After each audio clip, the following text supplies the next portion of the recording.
Hello every one, welcome back. ഇന്ന് നമ്മൾ discuss ചെയ്യാൻ പോകുന്നത് common errors in medical coding and billing ആണ്. മെഡിക്കൽ കോഡിംഗ് ആൻഡ് ബില്ലിങ്ങിലേക്ക് പ്രാക്ടിക്കലി വരുമ്പോൾ ഇതിൽ കാണുന്ന അല്ലെങ്കിൽ ഇതിൽ കൂടുതലായിട്ട് വരുന്ന കുറച്ച് എറേഴ്സിനെ കുറിച്ചാണ് ഇന്ന് നമ്മൾ ഡിസ്കസ് ചെയ്യുന്നത്. So, medical coding and billing are crucial for accurate reimbursement in healthcare. Errors can lead to claim denials, audits, financial penalties, or even accusations of fraud. Below is an in-depth explanation of common errors, their causes and strategies to avoid them. So, medical coding and billing എന്ന് പറയുന്നത് health care റീഇംബേഴ്സ്മെൻറ്റിന് ഒരു crucial റോളാണ് ഉള്ളത്. അതുകൊണ്ട് തന്നെ അത് accurate ആയിട്ടിരിക്കുക എന്നുള്ളതും ഇമ്പോർട്ടൻ്റ് ആണ്. സോ എറേഴ്സ് വന്നാൽ ക്ലെയിം ഡിനാൽസും ഓഡിറ്റ്സും ഫിനാൻഷ്യൽ പെനാൽറ്റീസും അതുപോലെ തന്നെ അക്യൂസേഷൻ ഓഫ് ഫ്രോഡ് വരെ സംഭവിക്കാം. സോ അതിൻ്റെ കോസസ് എന്തൊക്കെയാണ്, ഏതൊക്കെയാണ് കോമൺ എറേഴ്സ് എന്നുള്ളതും അതുപോലെ അത് അവോയ്ഡ് ചെയ്യാനുള്ള സ്ട്രാറ്റജീസ് എന്തൊക്കെയാണ് എന്നുമാണ് ഇനി നമ്മൾ ഡിസ്കസ് ചെയ്യുന്നത്. First one is unbundled codes.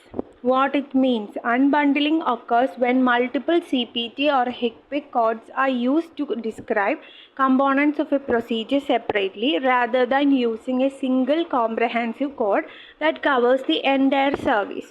നമുക്ക് CPT, HCPC അങ്ങനെ കോഡുകളൊക്കെ അവൈലബിൾ ആണ്. സോ ഇവിടെ അൺബണ്ടിലിംഗ് എന്ന് പറയുന്നത് മൾട്ടിപ്പിൾ CPT അല്ലെങ്കിൽ HCPC കോഡുകൾ യൂസ് ചെയ്യുകയാണ് ഒരു സിറ്റുവേഷനിൽ. ബട്ട് ആ ഒരു സിറ്റുവേഷനിൽ നമുക്ക് എല്ലാ സർവീസസും, അതായത് ഇപ്പോൾ 2 സർവീസ് കിട്ടിയിട്ടുണ്ട്, അതിൽ തന്നെ മൾട്ടിപ്പിൾ കോഡുകൾ ഉണ്ടാവും. ഓരോ സർവീസിനും ഓരോ കോഡുകൾ ഉണ്ടാവും. അതുപോലെ തന്നെ 2 സർവീസും കൂടി ഇൻക്ലൂഡഡ് ആയിട്ടുള്ള കോഡുകളും നമുക്ക് അവൈലബിൾ ആണ്. അപ്പോൾ ഒരു സിംഗിൾ കംപ്ലീറ്റ് കോഡ് യൂസ് ചെയ്യുന്നതിന് പകരം ഇൻഡിവിജ്വൽ കോഡുകൾ യൂസ് ചെയ്ത് ഓരോ സർവീസിനെയും സെപ്പറേറ്റ്ലി കോഡ് ചെയ്യുന്നതിനെയാണ് നമ്മൾ അൺബണ്ടിലിംഗ് എന്ന് പറയുന്നത്. അതായത് ബണ്ടിൽഡ് ആയിട്ടുള്ള കോഡ് അവൈലബിൾ ആയിട്ടിരിക്കുമ്പോൾ ഡിഫറെൻ്റ് ആയിട്ട് അല്ലെങ്കിൽ സെപ്പറേറ്റ് ആയിട്ട് ഈ കോഡുകളെ റിപ്പോർട്ട് ചെയ്യുന്ന സർവീസുകളെ റിപ്പോർട്ട് ചെയ്യുന്നതിനെയാണ് അൺബണ്ടിലിംഗ് എന്ന് പറയുന്നത്. So examples നോക്കാം. Reporting individual codes for each step of a surgical procedure instead of a single bundled procedure code. So ഒരു പ്രൊസീജിയർ നടക്കുകയാണ്, ഒരു സർജിക്കൽ പ്രൊസീജിയറിൽ ഡിഫറെൻറ്റ് സ്റ്റെപ്സ് ആയിട്ടായിരിക്കും അത് കണ്ടക്ട് ചെയ്യുന്നത്. സോ ആ കംപ്ലീറ്റ് പ്രൊസീജിയറിനായിട്ട് നമുക്ക് ഒരു സിംഗിൾ കോഡ് അവൈലബിൾ ആയിരിക്കും. ബട്ട് ആ കോഡ് യൂസ് ചെയ്യാതെ each step of the surgical പ്രൊസീജിയറിനെ സെപ്പറേറ്റ്ലി റിപ്പോർട്ട് ചെയ്യുന്നതിനെയാണ് അൺബണ്ടിലിംഗ് എന്ന് പറയുന്നത്. Next one, charging separately for routine supplies. Example gloves, gauze that are included in a bundle services. ഇപ്പോൾ നമുക്ക് റുട്ടീനായിട്ടുള്ള ഇപ്പോൾ ഗ്ലൗസ് യൂസ് ചെയ്യുക എന്നുള്ള കാര്യങ്ങളെല്ലാം ഇൻക്ലൂഡഡ് സപ്ലൈസ് ആയിരിക്കും ഫോർ ഈച്ച് പ്രൊസീജിയർ. സോ ആ ഒരു പ്രൊസീജിയറിൻ്റെ കൂട്ടത്തിൽ തന്നെ ഈ ഗ്ലൗസോ അങ്ങനെയുള്ള കാര്യങ്ങൾ എക്സ്ട്രാ കോഡ് ചെയ്യുകയാണെങ്കിൽ അതിനെ നമ്മൾ ഈ കോഡിംഗ് എന്ന് പറയുമ്പോൾ അതിൽ ബില്ലിങ്ങിൽ സെപ്പറേറ്റ് ചാർജസ് വരും. സോ അതിനെയാണ് ബണ്ടിൽ സർവീസസിനെ അൺബണ്ടിൽ ചെയ്യുക എന്ന് പറയുന്നത്. സോ ഇനി വൈ ഇറ്റ് ഹാപ്പൻസ് എന്ന് നോക്കാം. First one is misunderstanding of coding rules.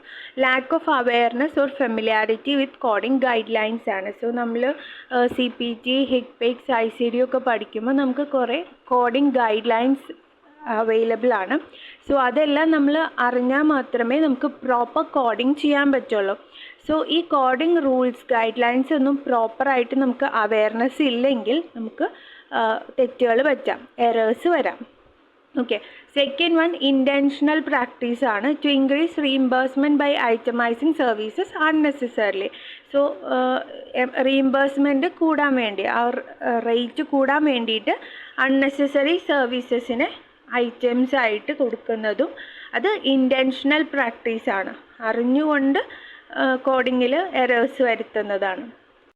How to avoid it നോക്കിയാൽ first one use reliable resources ആണ്. Refer to the national correct coding initiative edits and pair specific guidelines to identify appropriate bundled codes. So reliable ആയിട്ടുള്ള NCCI edits അല്ലെങ്കിൽ pair specific guidelines ഒക്കെ നോക്കി appropriate ആയിട്ട് കോഡുകൾ report ചെയ്യുക. Second one regular training ആണ്. Provide ongoing education and updates to staff on correct coding practices. So ഒരു ഇൻസ്റ്റിറ്റ്യൂഷൻ്റെ ഒക്കെ കേസിൽ വരുമ്പോൾ അവിടെയുള്ള സ്റ്റാഫുകൾക്ക് കറക്റ്റായിട്ടുള്ള അപ്ഡേഷൻസും കാര്യങ്ങളെല്ലാം പറഞ്ഞ് ആ ഒരു എഡ്യൂക്കേഷൻ കണ്ടിന്യൂസ് ആയിട്ട് കീപ്പ് ചെയ്ത് പോവുകയാണെങ്കിൽ ഈ അൺബണ്ടിലിംഗ് പോലുള്ള കാര്യങ്ങൾ സംഭവിക്കില്ല. Third one is audit and monitor. Conduct regular internal audits to ensure compliance and identify potential issues. So proper compliance ഒക്കെ ആണോ, പ്രോപ്പറായിട്ടാണോ വർക്ക് ചെയ്യുന്നത്, ഫങ്ഷൻ ചെയ്യുന്നത് എന്നുള്ളതൊക്കെ റെഗുലറായിട്ട് ഓഡിറ്റ്സ് കണ്ടക്ട് ചെയ്യും. അതുപോലെ തന്നെ ഇഷ്യൂസ് എന്തൊക്കെയാണ് അല്ലെങ്കിൽ എന്തൊക്കെ ഇഷ്യൂസ് സംഭവിക്കാം എന്നുള്ളതൊക്കെ ഐഡൻറ്റിഫൈ ചെയ്യുക. അങ്ങനെയുള്ള കാര്യങ്ങളെല്ലാം ഹെൽപ്ഫുൾ ആയിരിക്കും. Next common error is upcoding. Upcoding refers to the practice of using codes that represent more extensive or complex services than were actually provided or documented. അതായത് ആക്ച്വലി പ്രൊവൈഡ് ചെയ്ത സർവീസിനേക്കാളും higher ആയിട്ടുള്ള അല്ലെങ്കിൽ ഒരു complex ആയിട്ടുള്ള ഒരു service report ചെയ്യുന്നതിനെയാണ് അപ്കോഡിംഗ് എന്ന് പറയുന്നത്. അതായത് ഇപ്പോൾ ഒരു മോഡറേറ്റ് ഡിസിഷൻ മേക്കിംഗ് MDMൽ വരുന്ന ഒരു പ്രൊസീജിയറാണ് കണ്ടക്ട് ചെയ്തത് അല്ലെങ്കിൽ ഒരു സർവീസാണ് പ്രൊവൈഡ് ചെയ്തതെങ്കിൽ അതിന് ഹൈ MDM വരുന്ന ഒരു കോഡ് യൂസ് ചെയ്യുന്നതിന് നമ്മൾ അപ്കോഡിംഗ് എന്നാണ് പറയുന്നത്. അല്ലെങ്കിൽ ഇപ്പോൾ സിമ്പിൾ റിപ്പയർ പെർഫോം ചെയ്ത സ്ഥലത്ത് കോംപ്ലക്സ് റിപ്പയർ അല്ലെങ്കിൽ ഇൻ്റർമീഡിയറ്റ് റിപ്പയർ റിപ്പോർട്ട് ചെയ്തിട്ടുണ്ടെങ്കിൽ അതിനെയും അപ്കോഡിംഗ് എന്നാണ് പറയുന്നത്. സോ എക്സാമ്പിൾ നോക്കുകയാണെങ്കിൽ reporting the highest level of Yanam for all visits regardless of the actual complexity or time spent with the patient. So ഞാൻ പറഞ്ഞ പോലെ തന്നെ ഇപ്പോൾ എല്ലാ കേസുകളിലും ഹൈ യാനം ആവണം എന്നില്ല അല്ലെങ്കിൽ ഹയസ്റ്റ് ലെവൽ ഓഫ് MDM ആവണം എന്നില്ല.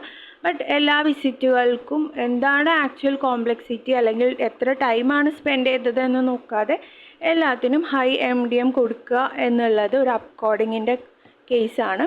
Next one, billing for a 2.5 cm excision when documentation supports only a 1 cm excision. ഒരു 2.5 cm കോഡ് കൊടുത്തിട്ട് ആക്ച്വൽ പ്രൊസീജിയർ എന്തായിരുന്നു 1 cm excision ആയിരുന്നു. സോ ഇതെല്ലാം അപ്കോഡിങ്ങിൻ്റെ എക്സാമ്പിൾസ് ആണ്. സോ വൈ ഇറ്റ് ഹാപ്പൻസ് എന്ന് നോക്കിയാൽ first one lack of knowledge ആണ്, misunderstanding of coding requirements or guidelines. Second one assumptions ആണ്, believing higher codes are justified due to being a speciality provider. അപ്പം ഏതെങ്കിലും ഒരു speciality provider provide ചെയ്യുന്നതെല്ലാം higher codes ആണ് എന്നുള്ള ഒരു belief ഒക്കെ കാരണമാണ്, അതായത് അസംഷനാണ്. തേർഡ് വൺ ഡെലിബറേറ്റ് പ്രാക്ടീസ് ആണ്, intentional effort to increase reimbursement ആണ്.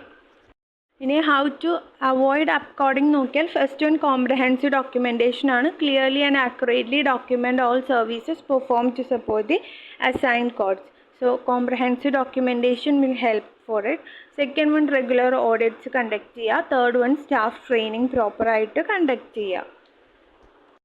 Next one national correct coding initiative edits ആണ്, NCCI എഡിറ്റ്സ് എന്ന് പറയും, which are automated prepayment rules developed by the Centers for Medicare and Medicaid Services to prevent improper coding. These edits review code payers submitted for the same patient on the same date of service by the same provider to identify potential errors.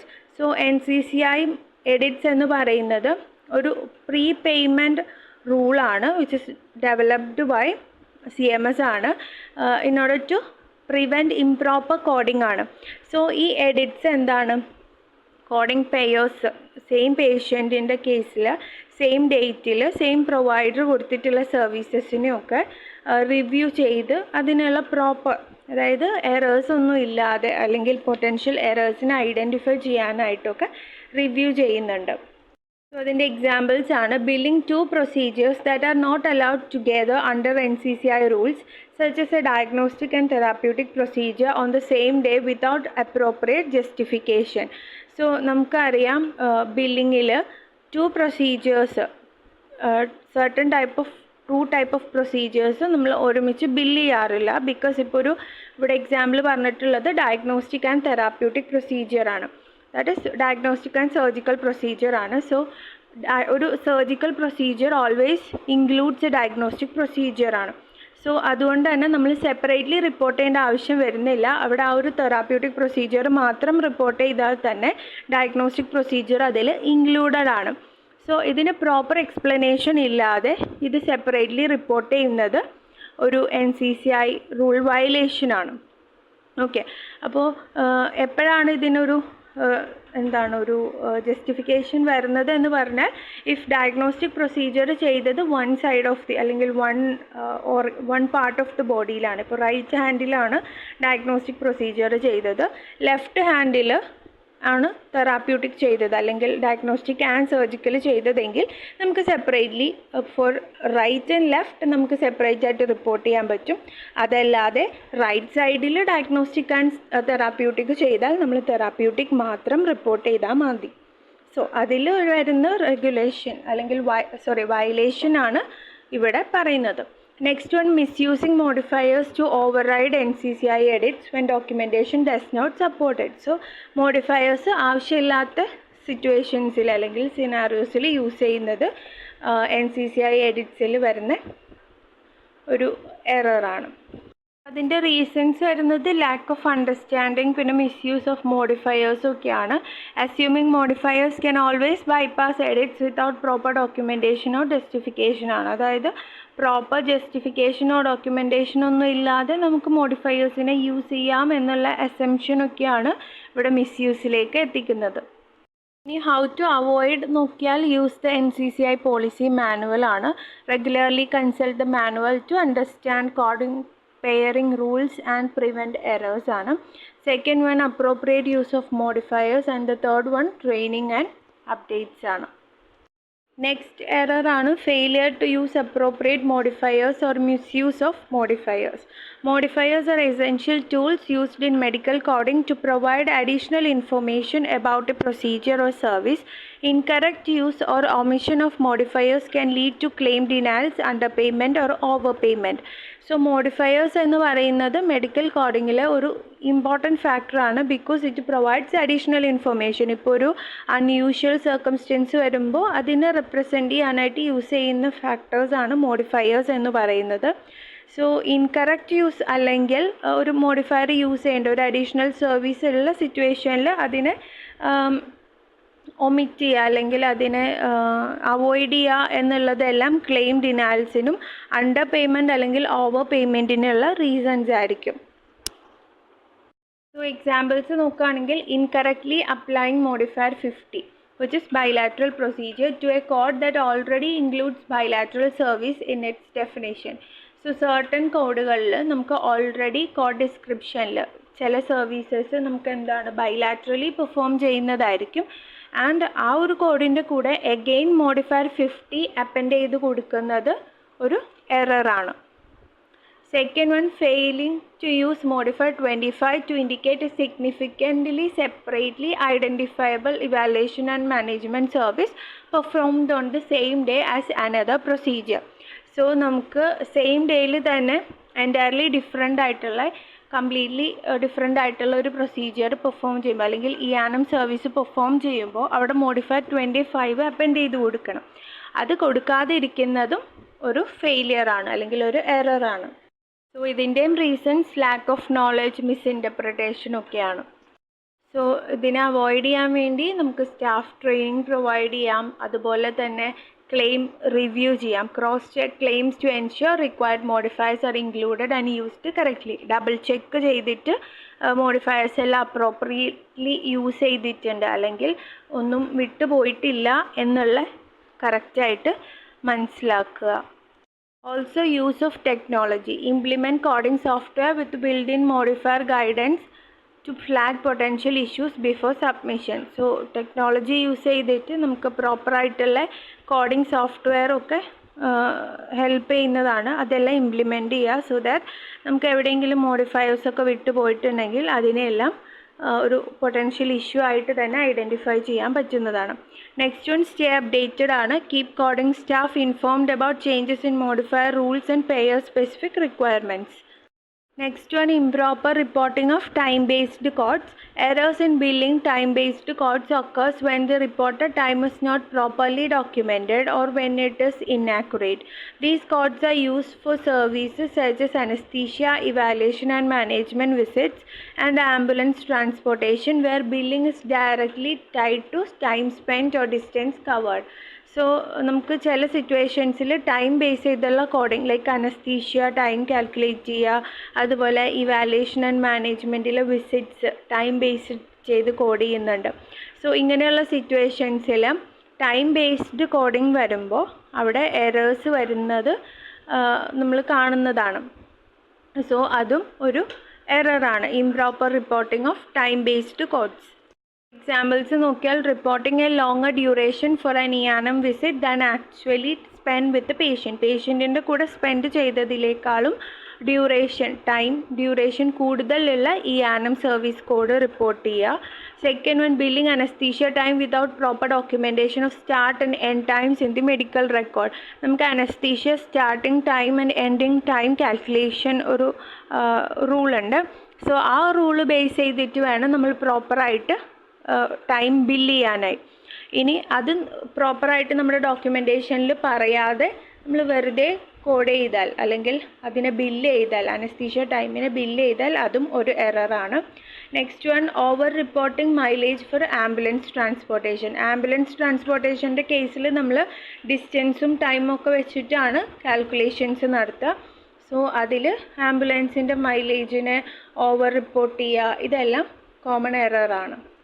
The reason for error is inadequate documentation ആവാം. Proper time, proper distance എത്രയാണ് എന്നുള്ളതൊക്കെ record ചെയ്യാനുള്ള ഫെയിലിയറും നമുക്ക് errors create ചെയ്യാം. Second one is misunderstanding ഗൈഡ്ലൈൻസിന് പ്രോപ്പറായിട്ടൊരു understanding ഇല്ലാത്ത സിറ്റുവേഷനിലും എറേഴ്സ് സംഭവിക്കാം. നെക്സ്റ്റ് വൺ കാൽക്കുലേഷൻ എറേഴ്സ് ആണ്. Mistakes in converting time or mileage in to billing units ആണ്. അപ്പോൾ ബില്ലിംഗ് യൂണിറ്റ്സിലേക്ക് കൺവേർട്ട് ചെയ്യുമ്പോൾ വരുന്ന കാൽക്കുലേഷൻ മിസ്റ്റേക്സും ആയിരിക്കാം നമുക്ക് എററിന് കോസ് വരുന്നത്. ഈ എറേഴ്സിനെ അവോയ്ഡ് ചെയ്യാൻ വേണ്ടിയിട്ട് നമുക്ക് ആക്യുറേറ്റ് ഡോക്യുമെൻറ്റേഷനും സ്റ്റാഫ് ട്രെയിനിങ്ങും ഒക്കെ തന്നെയാണ് വരുന്നത്. പിന്നെ use reliable tools, audit practices. Next one, consequences of coding and billing errors ആണ്. പ്രോപ്പർ ബില്ലിംഗ് ആൻഡ് കോഡിംഗ് ചെയ്യാതെ അതിൽ വരുന്ന എറേഴ്സ് കൊണ്ടുണ്ടാവുന്ന കോൺസിക്വൻസ് എന്തൊക്കെയാണ് എന്നാണ് നോക്കുന്നത്. First one is financial loss. Impact എന്ന് പറയുന്നത് errors can result in claim denials, reduced reimbursement or repayment demands if identified during audits. അപ്പോൾ ഓഡിറ്റിൻ്റെ ടൈമിൽ എറേഴ്സ് ഫൈൻഡ് ചെയ്യുകയാണെങ്കിൽ അവിടെ ക്ലെയിം ഡിനയൽസ് വരാനും അല്ലെങ്കിൽ ഓൾറെഡി റീഇംബേഴ്സ്മെൻറ്റ് പറഞ്ഞിട്ടുള്ളതിന് റിഡക്ഷൻ സംഭവിക്കാനും അല്ലെങ്കിൽ റീപേയ്മെൻറ്റ് ഡിമാൻഡ് ചെയ്യാനൊക്കെ ഉള്ള സിറ്റുവേഷൻസ് വരും. സോ എക്സാമ്പിൾ പറയുകയാണെങ്കിൽ a payer may recoup payment for improperly coded claims leading to revenue loss for the provider. Okay, ഇപ്പോൾ ഒരു പെയർ പറയാണ് ഇതാണ് ക്ലെയിം എന്ന് പറയുകയാണെങ്കിൽ ചില സിറ്റുവേഷൻസിൽ പ്രൊവൈഡറിന് റവന്യൂ ലോസ് വരാനുള്ള ചാൻസ് ഉണ്ട്. അവർ ചെയ്ത സർവീസിനുള്ള പ്രോപ്പർ പേയ്മെൻറ്റ്, ഇംപ്രോപ്പർ കോഡിങ് കാരണം പ്രോപ്പർ പേയ്മെൻറ്റ് കിട്ടാതെ വരുന്ന സിറ്റുവേഷൻസും സംഭവിക്കും. സോ ഫിനാൻഷ്യൽ ലോസ് സംഭവിക്കാനുള്ള ചാൻസസ് ഉണ്ട്. Second one is compliance risk. Repeated coding and billing errors may draw attention from payers or regulatory bodies, triggering audits, investigation or sanctions. So repeated ആയിട്ട് coding and billing errors വരികയാണെങ്കിൽ അതിലൊരു attention പേയേഴ്സിൻ്റെ സൈഡിൽ നിന്ന് വരാനും അതുപോലെ തന്നെ audits, investigations, അതുപോലെ സാങ്ഷൻസിനുള്ള പ്രശ്നങ്ങൾ, അങ്ങനെയുള്ള കാര്യങ്ങളൊക്കെ സംഭവിക്കാം. സോ എക്സാമ്പിൾ നോക്കിയാൽ non compliance with coding standards can result in penalties or exclusion from pair network. So പ്രോപ്പറായിട്ടുള്ള കംപ്ലയൻസ് ഇല്ലാതെ എപ്പോഴും എറേഴ്സൊക്കെ വരികയാണെങ്കിൽ, കോഡിംഗ് സ്റ്റാൻഡേർഡ്സിൻ്റെ പുറത്ത് വരികയാണെങ്കിൽ അത് പെനാൽറ്റീസ് വരാനും അതുപോലെ തന്നെ പെയർ നെറ്റ്വർക്കിൽ നിന്ന് തന്നെ എക്സ്ക്ലൂഡഡ് ആവാനുള്ള സിറ്റുവേഷൻസ് ക്രിയേറ്റ് ചെയ്യും.